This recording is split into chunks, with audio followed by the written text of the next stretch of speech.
Hey guys, Matt Sardo here, and I want to go live. I want to go live. I want to go live. I gotta look at the green dot. Gotta look at the green dot. I wanted to talk about Threads. Threads is a new social media platform that kind of just took off, and it's not new. It's Facebook. You know, Threads is Facebook. That's where we are in the world. I'm a little under the weather, so I apologize in advance. I got lots of water. That's why I've been a little MIA. My kids gave me a double eye infection, and then I got whatever the new round of the nasty is. All right, so Threads is a new social media platform that's supposed to be like taking over the Twitter, because Twitter is a shit show right now. For me, Twitter was amazing when it was used as for social journalism. When like the little guy can be like, "Hey, there's a fire in my neighborhood," and then everything goes viral from there. Or this is like, here is you know, they're abusing the system here, and I have this video coverage that's going on right now. And that's when like Twitter would be great. You're like, oh, you had the Arab Spring where you saw everything go on in Egypt and all that stuff. That happened via Twitter and social media when social media was like going at its strongest, where it was, it wasn't an algorithm, and it wasn't advertising, and it wasn't influencers and all that other stuff. So now we have this new thing called Threads, and I've played on it for a little bit, and I've shared some things, and it's cool. Everything's cool. It all depends on how they use it. For me, I really think the more and more I think about this, there needs to be um, like a PBS version of social media.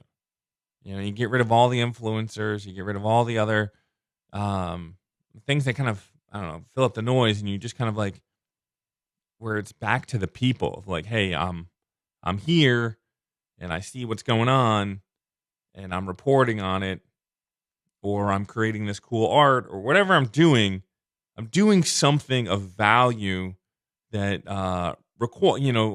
demands a retweet or demands eyeballs, and then the people itself, retweet it or show value or hearts or however way you want it, and like then it grows from there. But the fact that like we're overgrown in this influencer economy right now, where people are going to be on Threads being like, "Hey, I'm here at the W because the W put me up, and I have lots of followers," and that's the bullshit of Threads. How this like if I'm a comic book creator and I'm trying to like get the word out to the world about my comic book or about my art or about my writing or my skills in the comic book world, like the conversation is getting more and more fractured among the different platforms. I still I'm on YouTube now because I've was blogging and tweeting and doing all that stuff, and I was like, okay, where are the most amount of people at to where I can have a conversation with, and I think that um, as far as the trustworthiness or untrustworthiness scale goes, Google I think still has the best influence on the world. So if you get, because people use Google to search for things, and so YouTube is part of Google, hence you should be able to be more relevant on YouTube, because it's part of the Google platform, and that's where I'm also with this Threads thing. I rather, since Twitter is basically a shit show now. The only reason I use Twitter is to keep up with people that are covering sports, and I have my lists that I've curated, and I follow them to find up to the minute transaction data and things you can't used to take forever to come out, now like instantly happen. And so that's what I use Twitter for. I don't really like when I put something out on Twitter now, like the engagement rate on that stuff is like completely down. Um, and I don't know how they're doing reach or how they're pushing tweets or who they're pushing tweets for. Um, So Twitter has basically been uh, horrible for us when it comes to like having somebody read something on Twitter and then click on our website to read the article, or have somebody on Twitter see a Kickstarter campaign and then they retweet it, and then people click on that link to support our product. Like, it's I don't know how much is fake on Twitter as far as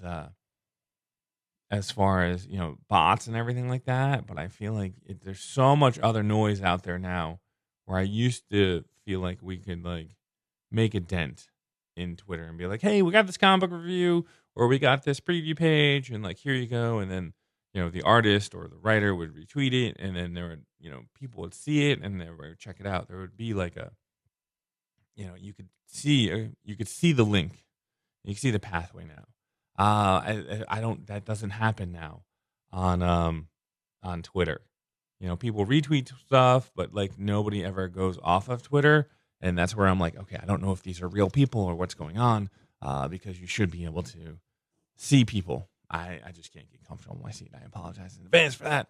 Uh, but I wasn't expecting to go live today. But like, my phone has just been blowing up with notifications on Threads. I mean, we have, I think we already have like a 300 followers for Monkeys Fighting Robots on Threads. I don't know what that means as far as people reading our reviews, or supporting our Kickstarter campaigns, or our convention that we are getting ready to launch. So it'll be interesting. I do like that it's all connected within the Facebook universe, because Facebook is like pretty much second to Google on eyeballs and viewership and reach. So if you're going to like do something like that, I could see it working. I just wish it was like pushed off to the side and made a nonprofit. And Zuckerberg's like, okay, this will be our nonprofit wing of social media, and it won't be about an algorithm, and it won't be about advertising. So right now, Threads is just this free for all, wild, wild west. Grab your URL, grab your handle, or whatever it is, and stake your claim in the sand. I think it'll be the most viable option for Twitter. If you're leaving Twitter, or if Twitter kind of goes its wayside, I don't know what Twitter's going to do. I think Twitter will hang around just for shits and giggles, but I don't see it as, I don't see Twitter as a viable platform anymore. I really don't. Not for what we do. I think we're just putting more noise out there than getting a conversation. I don't think, but I do see that there are, some artists and writers and creators that are still, that's their primary platform for engagement with fans. So we'll see. I think that'll be the biggest thing, is like what kind of feed you're able to curate on Threads. If I'm able to curate something where I'm like, okay, these are the different artists that I'm talking to, or these are different writers, these are different creators I'm talking to, and we have engagement back and forth, and then the fans engage with us, and there's a relationship where like they know they can put stuff on Monkeys Fighting Robots, whether it be previews or interviews or conversations or videos or whatever. And then we have this cycle of getting eyeballs on our things, because that's kind of the thing, is we comic book creators and myself are, we're content creators. I'm creating content right now, and I'm trying to create value, and I'm trying to create something that will help you. If you're a comic creator and you're on the fence on what to do with Threads, like maybe this conversation right here will maybe get you thinking and stuff. So that's the point of like all of the things that we're doing. There's some people, but the people that are in it for the longest are usually trying to like bring things out into the world, good or bad, or, Brody Smith on YouTube, the disc golfer.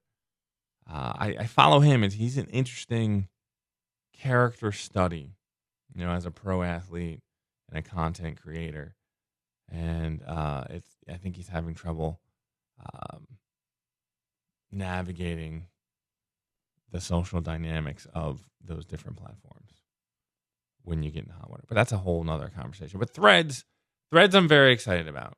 Yeah, Russell Morris 745 just followed us. I really hope Russell Morris is a real person. That's all I want. So time will tell if Threads is a viable option for comic book creators. But I do think right now it's probably the best one to, if you're going to spend your time redoing something, if you're going to spend your time like investing in another social media platform. I saw there's like Blue Sky, there was Mastodon, there was another one that looked promising, and I feel like there's another one after that. I feel like if you're going to invest time, this has to be the best alternative. But I would also, caution that who knows how long it's going to last in its form where it might be, fun for everybody before it changes into trying to make money, or if it just folds altogether. Facebook, I think, is still, it's one of those base platforms where you have like a home and you can like put pictures and everything else and blah blah. So like it's almost like your personal website. Instagram, I like it. I think it's going to be around for a while as well, because of how it interacts or how you can set it up. It's the people that don't like social media like Instagram because they can see pictures and they won't really see too much conflicting stuff going on there. So Threads, it could, I like Twitter a lot. I mean, Twitter, I would have that next to me during a football game, or I'd have that next to me during, if I was at Comic-Con or anything broke. That's the thing, is news breaks. Threads needs to be able to like own it. And I think that's where the power is with a platform like that. They need to own it. And they need to have like individuals, not reporters, not influencers, just random people being like, "Hey man, I'm at Comic-Con and I just saw something really cool." And everybody's like, "Yeah, that's awesome." And then it gets retweeted and, whatever, quoted or whatever they're calling the terms right now. But yeah, it'll be interesting to see how it goes. Right now, there's lots of love for it. I think it's the biggest platform to get yourself a following. So, I mean, that's why I would use it, or I'm excited about it, is like we're already over 300 followers and we went up yesterday. So Pete and I've only been like comics. I've only put like a few things out there into the world. So, I mean, I'm really hoping that these people are real. And I'm hoping that, like I said, Facebook has a huge following. Instagram has a huge following. So maybe that you can get real people over to Threads and then move from there. So that's my thing. I would still recommend a Substack if I was a comic book creator. Get a Substack, get a following on there, because then you're emailing real people, and you'll be able to see you can definitely track to see like, hey, I emailed this out. People went to my website. People didn't go to my website. Go from there. But yeah, Threads. Let me know what you think of Threads. Comment below. Are you going to jump on there? Are you not going to jump on there? Are you on Twitter, or are you like, are you been done with Twitter? What's your feeling on social media? What's your feeling on being like a creator and then trying to navigate the world of social media? I still remember when like my buddy's like, "Hey man, you got to jump on Twitter," and I was like, "What the fuck's Twitter?" And then we got like a Comic Vault one back in the day. I do know, and this is, I guess, is the best thing to say is right here during this is back in the day, and we're talking like 2007, 2008, when like Facebook was just rising, in 2009, 2010. I used to like throw events at the Comic Vault, and I would spend $100 for a 30-day advertising campaign. And I used to be able to pack my store with that $100. And I know that we're 15 plus years later, but you can't do that now. You can't even come close to that. Like, I think if I spent $100 on Facebook, I'd maybe get like 20 clicks. Maybe they're charging me $5 a click these days. Like, there's that advertising value is gone completely downhill for the small guy, where it used to be like, oh shit, I could sneak my way in and like dominate, and it used to be awesome for small businesses. Now, as I'm planning the Indie Comics Creator Con that's coming out in March, my marketing plan is starting to like click in my head, and I'm like, how do I use social media? Which way do I use it? Like, I want people to attend the convention. I mean, I want followers on our Instagram and on our Facebook profile. But how is that going to translate into having people come to the convention and support the creators and go from there? Because I mean, that's the goal right there, is to have amazing creators come to the show, and then have amazing people come to the show and have them meet up and have everybody make money, have a great time, go home with some amazing artwork and amazing comic books, and like, again, creating content, people, merging them together for a synergy where everybody goes home happy. And that's the grand question that we're kind of talking about. So if you have any advice to creators on social media, let it fly in the comments below. I'm hopefully going to get better one of these days, so that I can start doing some more reviews and everything like that. I did get a box in the mail of comic books that I want to do an unboxing with, and that'll be fun. But yeah, comment below on your feelings on social media and comic book creators, and how the whole world's working out, and what works for you and what didn't work for you. So let's try to build up a conversation below. Thank you so much. I'm Matt Sardo. This is Monkey's Fighting Robots. Take care.